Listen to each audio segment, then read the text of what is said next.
이번엔 데이터 가공하기입니다. 앞서서 디플라이어 패키지로 데이터 가공을 이제 필요한 함수를 익혔다고 하면 실제 데이터 가공을 어떻게 하는지를 익혀보려고 하는데요.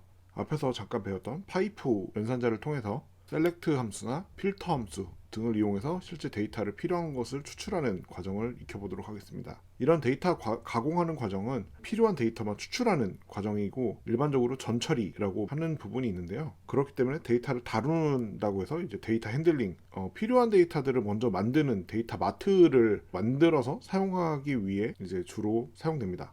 필요한 데이터를 추출하기 위해서는 디플라이어 패키지의 select라는 함수를 이용할 건데요. 여기 보시면 앞서 5장 1절에 있는 디플로이 패키지와 연계돼서 실습이 진행되니까 참고하시면 좋습니다. 그리고 데이터는 이미 앞서서 이제 했던 샘플1이라는 엑셀 데이터를 이용할 거고요. 그래서 필요한 변수만 추출하기 위해서는 select 함수를 이용하는데 select 함수에 어떤 열을 추출할 건지 그 열 아이디만 입력을 하면 추출을 할 수 있게 됩니다. 그리고 하나뿐만 아니라 여러 개를 입력해도 마찬가지로 필요한 변수들만 이게 추출하게 되는 거고요. 이 전체 데이터셋에서 필요 없는 데이터를 삭제하기 위해서는 마이너스를 집어넣어주면 삭제하게 됩니다. 2개 이상을 넣어도 마찬가지로 이제 삭제가 되니까요. 이제 셀렉트를 잠깐 알아봤으면 셀렉트에 대한 실습을 진행해 보도록 하겠습니다. 디플라이 패키지는 이미 앞에서 이제 설치를 했을 거기 때문에 먼저 로드를 해주고요. 여기서 이제 엑셀 파일을 불러오기 때문에 엑셀도 마찬가지로 로드를 해줍니다. 그 다음에 실제 데이터는 저희가 이제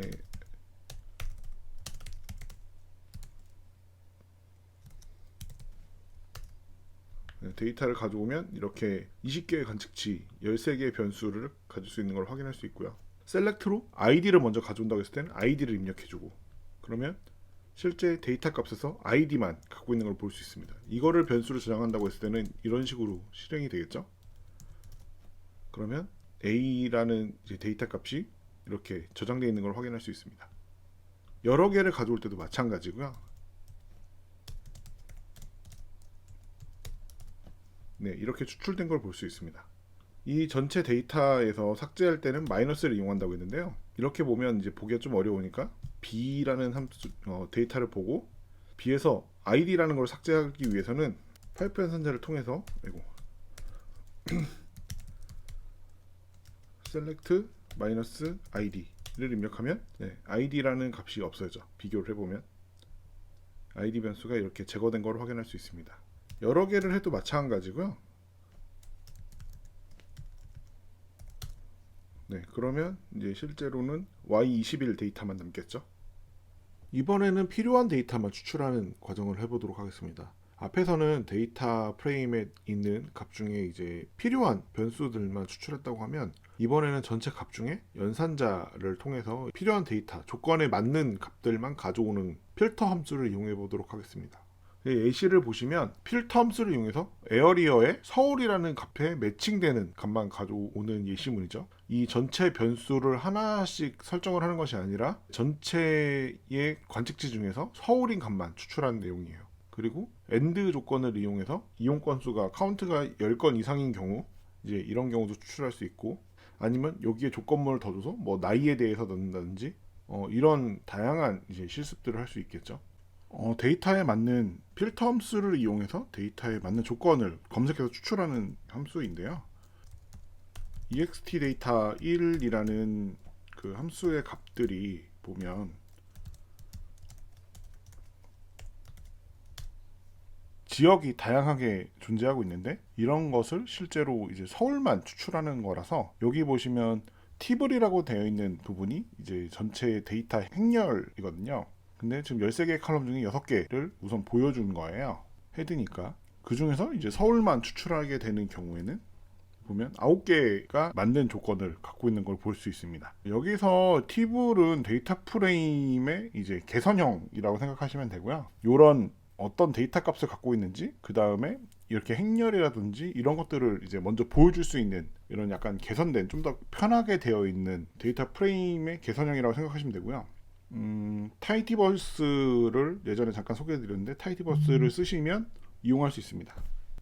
실제 아이리스 같은 경우도 우리가 데이터를 보면 그냥 데이터 프레임이라 전체 이렇게 한 번에 쭉 나오는데 이렇게 했을 때 사실상 이거는 지금 뭐 150개밖에 안 되니까 별거 아니라서 바로 보이지만 이게 양이 많은 경우에는 행이 걸리거나 이런 문제가 발생할 수 있죠. 그래서 변경해서 많이 쓰는데요. ST블 아이리스라고 이제 주로 이렇게 사용하시면 되는데, 이렇게 되면 이제 팁을 형태로 볼 수 있어요. 앞에 10개만 보여주고 140개의 행이 더 있다는 걸 이렇게 볼 수 있죠. 그리고 여기 데이터 값이 보면 실제로 이제 얘는 팩터형이다 이런 형태로도 이제 보여주기 때문에 우리가 str이나 이런 함수들을 사용하지 않아도 편하게 쓸 수 있는 부분이 있습니다. 이 부분에 대해서는 한번 찾아보시면 좋을 것 같아요. 네, 다시 돌아가서 필터를 서울 형태로 이제 진행을 해봤고, 뭐 당연히 여기 다른 걸로 제주, 네, 제주는 5명이 있네요. 여기에 이제 이어서 실습을 해보면 엔드 조건을 이용해서 서울인데 21년도에 이용 건수가 10건 이상인, 10건 이상이죠. 는이 들어갔으니까 둘 다 만족을 해야 되는 경우는 엔드 조건이니까 이제 실제로는 4명이 있는 거예요. 이거를 5월을 줬을 때는 이렇게 발을 주거든요. 그러면 둘 다 조건을 만족하는 거예요. 10건 이상이든지 서울이든지 둘 다 값이 합쳐지겠죠. 그래서 여기 보시면 경기도는 맞지 않지만 이용 건수가 25건이니까 넘어가죠. 10건이. 그러니까 여기에 추출되게 되어 있습니다. 그 다음은 데이터 정렬하기인데, 여기서는 어레인지를 사용을 할 거고, 어레인지를 이용했을 때 어떤 변수를 주느냐에 따라서 기본으로는 오름차순이에요. 어센딩이기 때문에 오름차순으로 정렬이 되고, 내림차순으로 할 때는 어레인지 함수 안에 DESC, 디센딩이라는 함수를 넣어주면 그 변수 값으로 이제 정렬이 됩니다. 그리고 여러 기준을 가지고 정렬하기 위해서는 쉼표를 이용하게 되고요.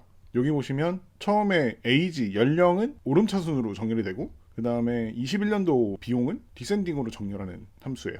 네, 그래서 실습을 해보면 이제 연령 기준으로 오름차순이니까 점점 올라가겠죠. 20살부터 60살까지. 그리고 금액에 대해서 내림차순이면 큰 비용부터 이제 나오겠죠. 점점 가격이 뭐 42,900원까지 점점 이제 줄어드는 걸 볼 수 있습니다. 그 다음에 중첩 같은 경우는 먼저 연령 기준으로 오름차순이 된 이후에 금액으로 이제 내림차순이 되겠죠. 그러면 같은 이런 값이 있을 경우에 보시면 돼요. 지금 27살이 3명인데 비용이 높은 순으로 나왔죠. 그래서 내림차순이 된 걸 볼 수 있습니다. 이번에는 데이터 요약하기입니다. 데이터 요약은 변수의 합계를 이제 한 번에 구하거나 빈도를 도출하거나 혹은 이런 변수들의 값 혹은 테이블들의 값을 이제 비교하기 위해서 사용합니다. 서머라이즈는 전체 변수에 대해서 이용하는 거고, 그룹 바이 함수 같은 경우는 특정 그룹을 연산을 할 수 있는 방법이 있습니다. 서머라이즈 함수는 기술 통계량 함수랑 주로 이용이 되는데요. 뭐 썸이라든지 민맥스 뭐 이런 형태의 함수들을 주로 사용을 합니다. 그래서 여기 예시를 보시면 21년도의 전체 거래량에 대해서 이제 토탈하는 변수를 만드는데, 이럴 때 썸을 사용하는데 전체 값을 한 번에 연산하기 위해서 서머라이즈를 이용한 예제입니다. 그리고 그룹별로 합계를 만들기 위해서는 그룹 바이 함수에 어떤 변수를 기준으로 할 건지, 그래서 여기서 보면 에리어라는 변수를 기준으로 이제 에리어에는 실제 값이 경기, 서울, 제주 이 3가지만 있기 때문에 이 경기, 서울, 제주에 대해서 전체 연산한 값을 보여주게 된 예시입니다.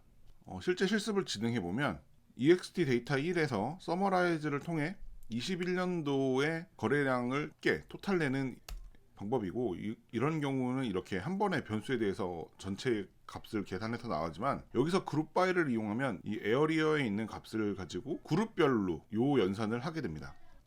그래서 에어리어에는 경기, 서울, 제주라는 값이 있기 때문에 경기, 서울, 제주 이렇게 연산이 되어 있는 걸 볼 수 있습니다.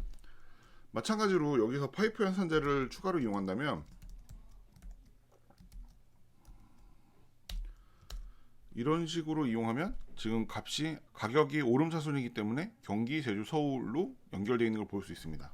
그 다음은 데이터 결합하기인데요. 데이터를 단일 데이터로만 사용하는 경우도 있지만 실제로는 2개 이상, 3개 이상 여러 개의 데이터를 결합해서 분석을 하게 되는데, 이 분석하는 과정을 결합이라고 하지만 실제로 조인이라고 많이 사용을 합니다. 이 조인 같은 경우는 같은 데이터 변수를 갖고 있는 세로 결합이 있고, 다른 테이블에서 다른 변수를 갖고 있는 가로 결합이 있는데, 가장 흔하게 사용하는 것은 실제로 가로 결합이 됩니다. 가로 결합의 같은 경우는 이제 여러 가지 종류가 있는데, 책 뒷부분에 보면 이렇게 레프트 조인, 이너 조인, 풀 조인 이런 형태로 되어 있지만, 이게 우리가 수학에서 배웠던 집합이라고 생각하시면 돼요. 여기 벤 다이어그램 형태로 이제 표시가 되어 있는데, 레프트 조인 같은 경우는 순수 A인 경우, 그 다음에 이너 조인 같은 경우는 A, B의 교차, 그 다음에 풀 조인인 경우는 A, B의 합집합이라고 생각하시면 됩니다. 라이트 조인도 있는데, 라이트 조인은 당연히 레프트 조인의 반대니까 순수 B만 나타나겠죠. 먼저 세로 결합을 보겠는데, 세로 결합은 바인드 로우라는 함수를 이용하고, 여기 보시면 M 히스토리, F 히스토리 이제 성별로 이제 구분되어 있는 걸 볼 수 있는데, 변수가 실제로 똑같아요. 변수 개수가 똑같고 성별만 다른 형태라서 이거는 바로 바인드 로우라는 함수를 이용하면 큰 어려움이 없이 합쳐지게 됩니다. 이렇게 보시면 처음에 이게 M 히스토리 뒤에 F 히스토리를 붙이는 형태이기 때문에 M 이후에 붙어 있고 이렇게 총 10개 이런 형태로 되어 있는 걸 볼 수 있습니다. 그 다음은 이제 가로 결합인데, 가로 결합은 가장 중요한 게 어떤 키를 기준으로 매핑을 할 것이냐인 부분이에요. 이게 id가 2, 4, 5, 9 이렇게 있지만 이 id에 공통된 값이 있어야 이 변수를 이 데이터와 이 데이터가 같은 인물이라는 거를 잡아줄 수 있기 때문에 같은 키 변수가 없으면 실행되지 않습니다. 그래서 가장 중요한 부분은 어떤 키를 가지고 조인을 하느냐 부분이라고 생각하시면 돼요. 여기 보시면 id가 있고 성별이 있고 연령이 있고 지역이 있는데, 21년도의 거래량, 21년도의 거래 횟수, 그리고 20년 데이터는 아이디만 있고 이런 성별, 연령, 지역은 없는데 20년의 거래량과 20년의 거래 횟수만 있는 거예요. 그래서 이럴 경우에 실제 이 아이디를 기준으로 매핑을 하면 되겠죠. 여기 보시면 10 있고 8 있고 7 있고 이런 형태로. 근데 9는 없으니까 어떻게 해야 되지? 이런 부분에 대해서는 실제 실습을 해보면 될 것 같습니다. 그래서 먼저 엑셀 파일을 불러오시고 세로 결합부터예요. 세로 결합을 보시면 아까 예시가 나왔던 형태로 실제로 이렇게 8개의 변수를 갖고 있고 각각 6개, 4개의 관측치를 갖고 있는데, 바인드 로우로 조인을 하면 8개의 변수에 10개의 관측치가 나오는 걸 확인할 수 있습니다. 세로 결합은 그렇게 어렵지 않아요. 가로 결합의 경우에는 21년도 데이터, 그 다음에 20년도 데이터, 근데 각각 관측치를 보시면 1부터 9까지가 있고 중간에 9가 빠져 있네요. 그 다음에 8개의 데이터가 있어요. 3이랑 6이 없습니다. 그래서 이 부분을 생각하시고 조인을 해야 돼요. 레프트 조인 같은 경우는 순수 A라고 했으니까 A의 기준으로 데이터가 맞춰지겠죠. 21년도 데이터의 기준으로 20년 데이터가 맞춰질 거예요. 그럼 21년도와 20년도의 차이는 3이랑 6이 없어요. 9도 없지만, 여긴 9는 있지만 3이랑 6은 없죠, 아예. 그래서 한번 보세요. 보면 9는 값이 있는데 3이랑 6은 아예 21년 데이터에 있는 아이디가 없기 때문에 매핑이 안 됐고, 9 같은 경우는 21년 데이터에는 있지만 20년 데이터는 없어서 NA 결측치로 나오는 걸 볼 수 있습니다. 그 다음에는 양쪽 다 있을 경우에 하는 이너 조인 같은 경우는 지금 3이랑 6이랑 9가 이제 한쪽씩 없는 거죠. 그래서 1, 2, 3 없고 4, 5, 6 없고 7, 8, 9 없고 10 이렇게 되어 있는 부분을 볼 수 있습니다. 그래서 결측치가 없죠. 그 다음에 양쪽 다 값이 있는 경우 풀 조인인데, 이런 경우는 심플하죠. 1부터 다 있어요. 1, 2, 3, 4, 5, 6, 7, 8, 9, 10. 근데 3이랑 6 같은 경우는 20년 데이터에만 있고 21년 데이터는 없기 때문에 21년도 테이블에 있는 값에 대해서는 전부 다 결측치로 나타나고, 20년 데이터에 없는 이제 9 같은 경우는 이제 결측치로 나타나는 것을 확인할 수 있습니다. 그래서 내용이 좀 헷갈리시면 이 표를 생각해 보시면 이해가 쉬우실 것 같아요.